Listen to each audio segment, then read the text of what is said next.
Okay, hello everyone. Welcome back to For the Girls. I'm Chessa, I'm Tiggy.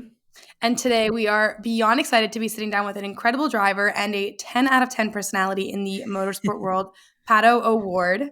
He is currently an Indycar driver with Arrow McLaren. He has 4 full seasons under his belt doing that. And prior to that, he competed in a lot of different amazing series. He was the 2018 Indy Next by Firestone champion. And in addition to being a full-time IndyCar driver, he's also the F1 reserve driver for McLaren. So you definitely have a lot going on. Yeah, thank you Pato, for thanks the for invite. joining. Yeah, no worries. Thanks for the great invite to this amazing podcast.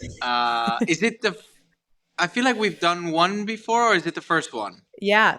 No, we We saw you at in Laguna person. Seca. In person. Exactly. Yeah, Yeah. yeah, yeah. Which Okay. was a blast. So we were in the media Um, pen there. We did some fun questions. So yeah. round two. So busy's good. Busy is good. So tell us first about your off season. How have you enjoyed that? Do you have a kind of rose or thorn of your off season so far?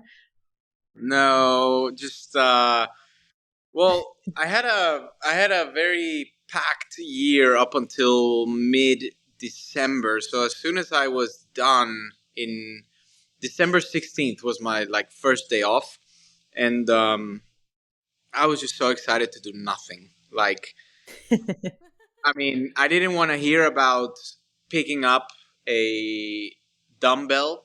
I didn't want to hear from really anybody. Like everybody that called me or texted me at that time didn't really get a response. That's so uh, fair, though. I just I wanted to turn off my like I spent too much time during the year just like always having to do this and do that. Now we have to do this, and so I was like, I don't want to see a camera. I don't want any technology around me. I wanted to be outside. Then it got like cold and muggy, so then I couldn't really be outside. So I just enjoyed my dogs Oh, and tried to that's keep up great. with eating well. Yeah, but that's it. It was not a boring off season, but like a very toned down off season. Well, you Restful. also went to Abu Dhabi towards the end of last year and you did an F1 test. So, how was that? Yeah, that was really good. I've always enjoyed going to that side of the world. It's definitely different. It's a really cool event.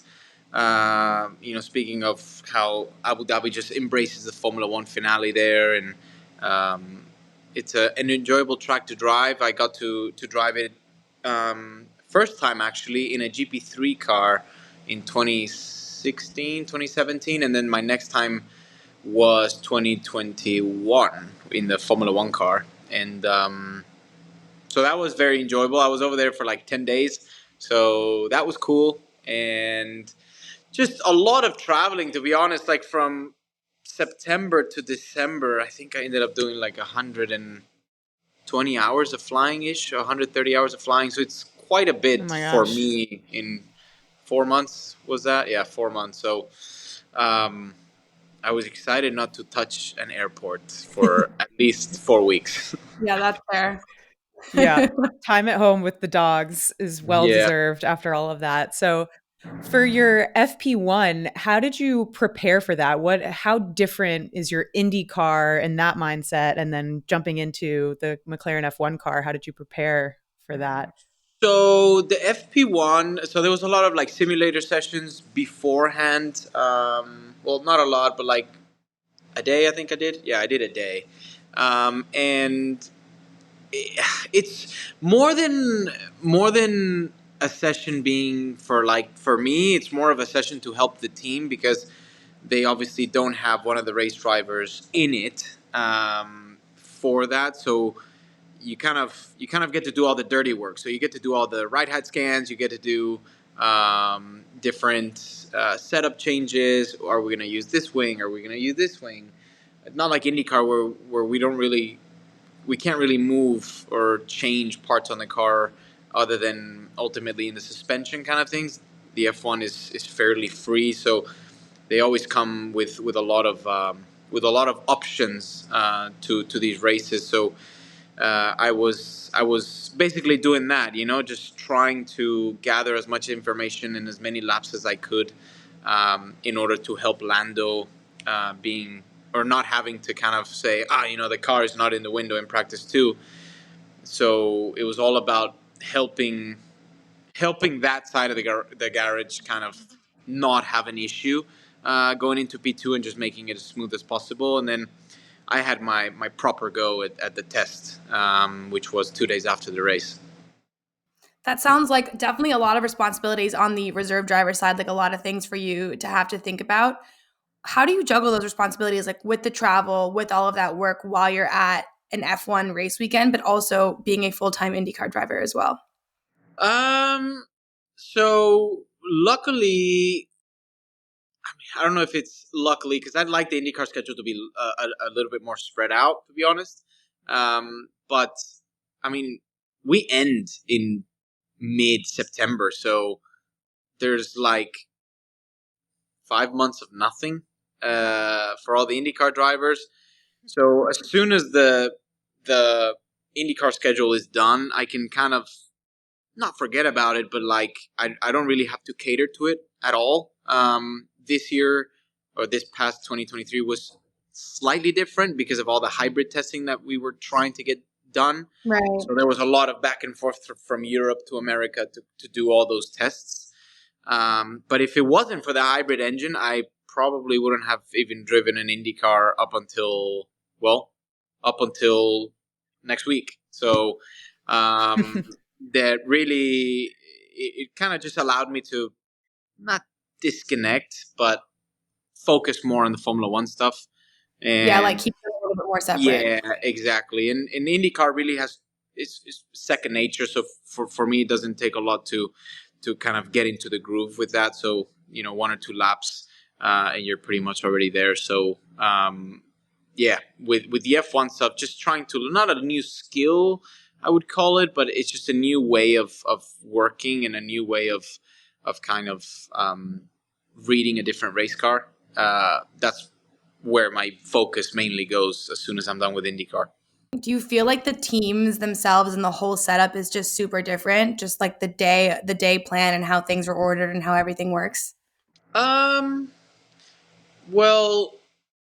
for example, a Formula One weekend compared to an IndyCar weekend, from the ones that I've been to, which is like Austin, Mexico,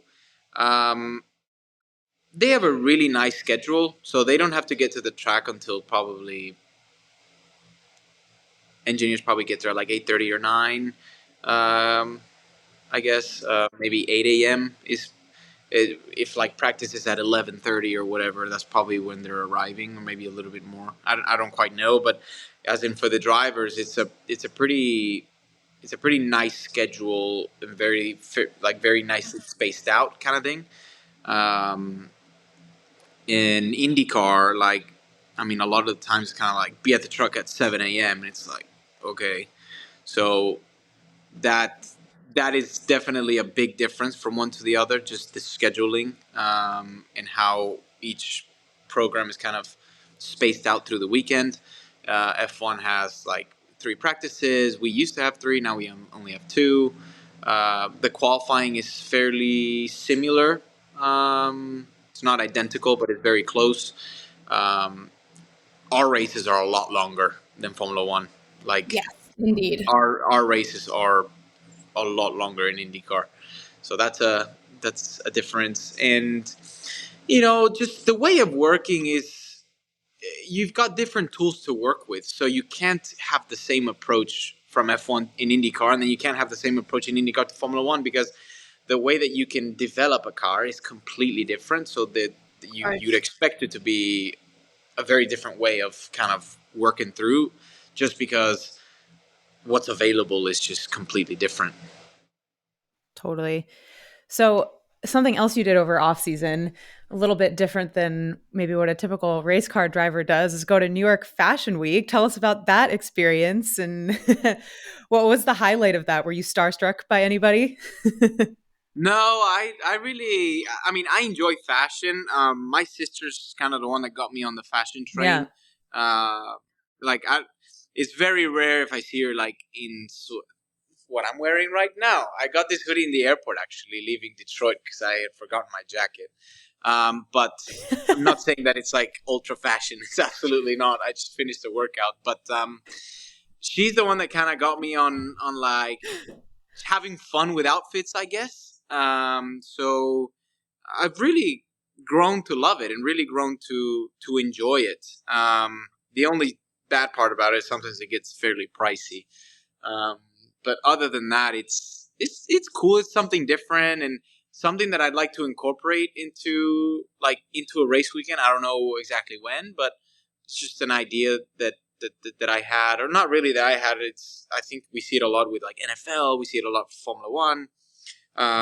But like IndyCar really does nothing of that. So I think it's cool to kind of Yeah. merge both worlds and just have fun with it. Like that's the point. It's not really to like look at my outfit. Exactly. No, it's just like have fun with it. Uh, get people excited about maybe what they're going to see you wearing on certain race day or whatever. So yeah, I like it. I had fun. I went with my sister. She was the one that was taking all the videos and the pictures. I couldn't really take it myself, Yep. so that was no, it's cool. Like, and I know she really enjoys that, so she was the perfect person to bring with me. Did you like New York? I love New York. I think New York. So I used to not like New York at all. Over the past few Okay. years, We'll I've We both live pretend. in grown. New York, by the way. So I've grown to love New York because I feel I feel like my life pace is the same as New York. Yeah. So back in the day when it wasn't that intense, I was just overwhelmed by New York and kind of just like I just want peace and quiet. But when I'm there working, um, I think it's fabulous. I think it's awesome. I really like it. Everybody's on their own kind of on their own juju, like they don't judge, and you're just That's a good way. yeah, you're on your program, and very different to like LA. But I really like it. I like to go to New York. I don't know if I'd like to live there. Like if I have nothing to do that day and I'm in New York, like when I have nothing to do and I have 3 days off, I go to the opposite end of what New York has to offer. I go to peace. I don't want to see a car. I don't want to see anybody. I want to wake up and I don't want to see cars on the road. Like I go to the extreme of peace. So, yeah, I mean, That's fair. I like it though. That's Yeah. That's what New York Central can be a Park lot. is for. The Yeah. middle of Central Park, you won't see a single car. Yeah. Maybe just a lot of people. Yeah, exactly. It's a good spot. But so you had quite the season last year. You finished fourth in the championship with a career best of 7 podium finishes throughout the season. What did you learn from last season? How are you taking that into 2024? What did I learn? Just because you didn't have a race win doesn't mean you had a bad year. Uh, That's a that's great probably the lesson. biggest learning curve. Not learning curve, but just realization. Because we did have a really good season, like double the podiums we've ever had in a season. In the past we've had two race wins with like 3 podiums or four podiums. Of this time we had 7 podiums, no race wins, but it was a more consistent, um, I guess, season, looking at it as a whole. And I feel like the way that we fought back after having a really tough time, like end of May into June, like I mean, we had 2 DNFs in a row, which are just destroy your championship. So that I think that just it makes us feel good about like how we recovered because um, other than the Ganassis, we were the next guy. So there's just little things we have to clean up, but I don't think we're far off at all. And you've got a new teammate this year. How are you feeling about that? Yeah, so I know David actually from karting because we raced together Nice. quite a few times at nationals and supernats maybe. So like quite a bit of karting together, and cool guy. I mean, I've known his dad as well for a long time, and Henry, super cool guy, and just yeah. I mean, I think he's really gonna come out of his shell with the atmosphere at McLaren racing as a whole.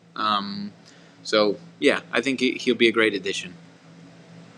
That's so amazing. Yeah, we were there at the weekend in Laguna Seca when they announced everything, and it was really cool. I think you guys already have some really good chemistry. Yeah.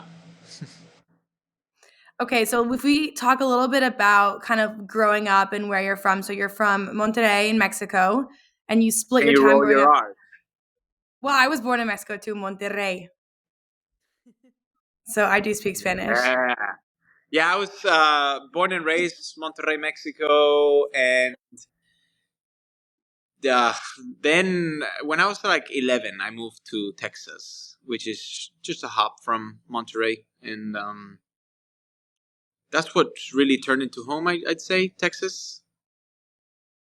Do you feel like your karting and like your path to IndyCar really came alive in San Antonio as well? Because I know that there is a decent amount of motorsport culture in Mexico, and those fans love you as well. So how have you kind of seen both of those worlds? No, absolutely. Like I still, what I miss most about Mexico is the language and the people. But I don't have to be in Monterrey in order for me to feel like home, if that makes any sense. So like, I spend a 100%, lot. yeah. Yeah, I spend a lot of time uh, in Puerto Vallarta, Mexico, which I mean, I wasn't born there. I go there because I really like going there, and I feel like home. So for me, any time that I have time off, I always go to Mexico. Always, because that's what I miss the most. San Antonio has turned into home for me because that's where my parents are and that's where my family is. So I've always said home is where your family is. It doesn't matter where it is. But it's you know even if I'm not in Mexico, like for example, Long Beach is a massive market for me. Yeah. Like I feel like I'm racing in Mexico there because I've got so many people coming out to support and so many Mexican Exactly. flags, a lot of native, Spanish speaking people. So for me, it's really cool to see that growth over the past few years because it's been exponential. It's been a lot of Mexican flags getting waved around, a lot of Spanish speaking, people, and it's just yeah, really cool feeling. Yeah, the Mexican motorsport fans are very special. They're very, very loyal, and we were at a race in Austin, an F1 race in Austin, and there was a ton of Mexican fans there too. I feel like they're just really sticky and they really connect with their drivers and really love them and support them through a lot. So that's good for you. That's amazing.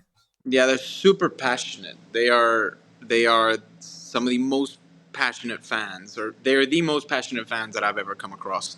Um, and it's sometimes it's definitely overwhelming because they've just got so much energy and passion. But it is like that's what ultimately kind of elevates the experience for a driver. Totally.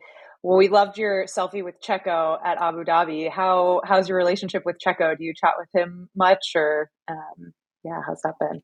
No, it's good. We don't really chat a lot during the year because I know he's busy, and just like I'm doing my things, I'm sure he's doing his. So anytime that I'm over at a Formula One paddock, I always try and stop by and say hello. But it's definitely not like a monthly communication or anything. Like I'll see him once a year, really. Awesome. Well, we want to chat a little bit about McLaren launches. So you all are set to launch your livery soon. We also saw, obviously, McLaren did the hard launch of the F1 livery yesterday on social media. So tell us what you can about your launch events coming up, and the I was liveries. shocked. Like We I So all you was didn't know it were. like, was coming. I know, I had no idea. Like I kept seeing these videos, and I was like, wait, they launched. So I was not aware at all until I was like, Yeah, they launched it. Okay, so my car gets launched on February 8th. The first team car, which I believe is Rossi, is February 6th, and then David is the 7th, and well, you'd expect it to look somewhat close to the design of the Formula One car, I guess. I love the look of mine. I think it looks fantastic, as it always does. Very aggressive, very me, I'd say. Like, I feel like when people see that car, they can always tell that it's me. So that's cool, and yeah, we're gonna be going to some events prior to the launch. I'm sure we're gonna be talking about it there at I believe a Pacers game, and we're going to some Monster Jam, see some trucks fly, and nice. Yeah, That sounds really That's fun. awesome. Okay, so one thing we always love to do on this podcast is wrap up with some fun hot takes or rapid fire questions. We're gonna ask you some questions. They're really, really hard. Good luck. Just kidding. But they're gonna give be it. fun little hot take questions. So we will begin. Okay, so we read somewhere that one of your favorite foods is chilaquiles. So I have a lot of questions about that. First of all, red or green? Green. Good, correct answer. And then chicken or eggs? So both. So Either not one. together, but I trade. So I'll do eggs, Okay. and then I'll do chicken, but both. Okay, so But eggs for always breakfast green. and for lunch. Always green. Always green. Okay. Awesome. How about race you're most looking forward to this season? Indy 500. Yeah. Hard to top that. Yeah. I'm back up with the food question. We read somewhere also that you like sushi. Spicy tuna roll or spicy salmon roll? Spicy tuna. Okay. Funniest nicknames people have for you? Potato, probably. Like Felix always kept saying potato, and then he called himself Frotato. Like, Wait, why did he call you potato? I don't know. Like, But you I can't answered to remember. that. I can't remember who started it, but they just started calling me potato, tater. So if someone's like, "Hey Tater," like you'll answer to that? No, no, no. Okay, how about favorite hometown rec, either from San Antonio and or from Monterrey? Hometown what? Rec, like a recommendation, your favorite thing to do at home. Oh, I thought wreck. I was like wreck. Favorite recommendation from San Antonio is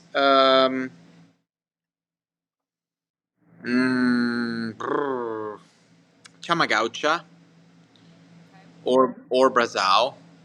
They're like a Brazilian steakhouse, really really good. And for Monterrey, honestly, I love Tacos Alfaro. It's a takeout, so you just pick up and it's just like steak, and they send you like sauces, tortilla. It's so good. That sounds Yeah, amazing. That yeah. sounds so good. So I know you didn't want to touch a dumbbell in December or for at least the beginning part of your off season, but what's your favorite workout or exercise during the off season? You had to pick one.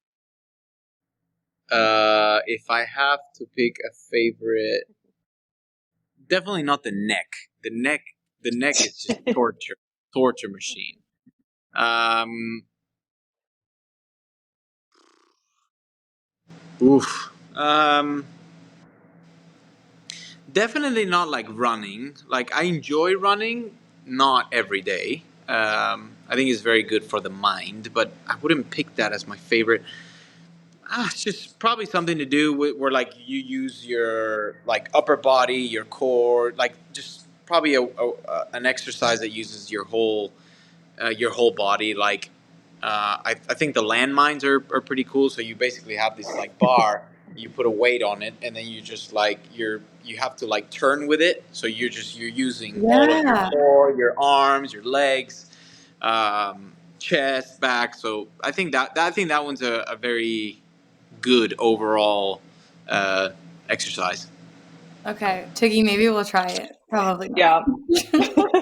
We were talking to Max Verstappen's former trainer yesterday, and he said that Max can hold a neck plank for a minute, which sounds Really? terrifying. No, but Yeah. it's good. That's what you have to do.